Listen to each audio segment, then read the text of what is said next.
বৈশাখের তীব্র তাপপ্রবাহে রাজধানী ঢাকা সহ পড়ছে দেশ। গরমে হাঁসফাঁস অবস্থা, তারপরও প্রয়োজনের তাগিদে গন্তব্যমুখী নগরবাসী। অনন্যোপায় হয়ে অনেককেই রাস্তায় নামতে হয়েছে জীবিকার তাগিদে। গত এক সপ্তাহ ধরে দুর্ভোগের শেষ নেই খেটে খাওয়া মানুষের। কোনো দিকে উপায় নাই, বোধহয় এই অবস্থায় হয়ে বাড়াইছে। আর কি করবো কন, একটা খেপ মারতেছে, বসে পানি খাইতে হয়, চাটা খাই, আবার দমটম নিয়ে আবার বাড়াতে হয়। টানা টানা অনেক মনে যে আত্মা বেড়ে যেতে মাথা ওর মানে চক্করে পড়ে যাবো। দুটো একটা টিপ মারার পরই আমরা বন্ধ হয়ে থাকি, আবার মানে রেস্টে থাকি।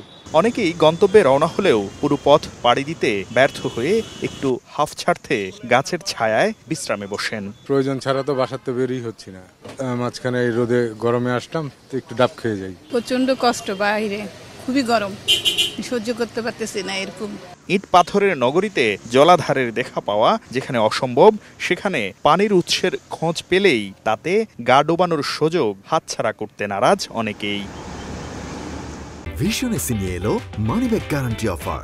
1 মাস ব্যবহার করে সন্তুষ্ট না হলে সম্পূর্ণ টাকা ফেরত। কেউ গরম থেকে নিষ্কৃতি পেতে পান করছেন পানিসহ নানা পানীয়, কেউ চুমুক দিচ্ছেন ডাবে। তবে ডাবের আকাশচুম্বী দামে অনেকের শরীরের তাপমাত্রা আরো বাড়িয়ে দিচ্ছে। কি করবো, গরমকালে মানুষ খাইতে ঠেকায় পরে খাইতে হয়, কিছু করার নেই।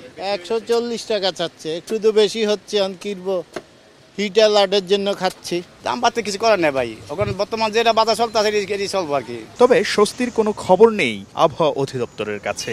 উল্টো বুধবার তাপমাত্রা আরো বাড়তে পারে বলে ভয় দেখিয়েছে।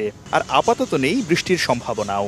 তাপমাত্রা যে অবস্থা আছে, আগামী 24 ঘন্টায় এটার উল্লেখযোগ্য পরিবর্তনের সম্ভাবনা নেই। তবে 24 ঘন্টা পর অর্থাৎ আগামীকালকে থেকে হয়তো 2 দিন আরো তাপমাত্রা কিছুটা বাড়তে পারে। 36 ডিগ্রি বা তার উপরে গেলে তাপপ্রবাহ বলছে, তো তাপমাত্রা 36 ডিগ্রির নিচে আসার সম্ভাবনা কম। তবে তাপমাত্রা কমে যে অঞ্চলগুলোতে তাপপ্রবাহ আছে, বিশেষ করে রাজশাহী এবং খুলনা বিভাগের অঞ্চলটা 36 ডিগ্রির নিচে আসার সম্ভাবনা আপাতত নেই।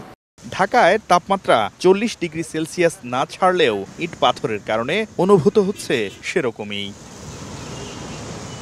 শাকির আহমেদ, সময় সংবাদ, ঢাকা।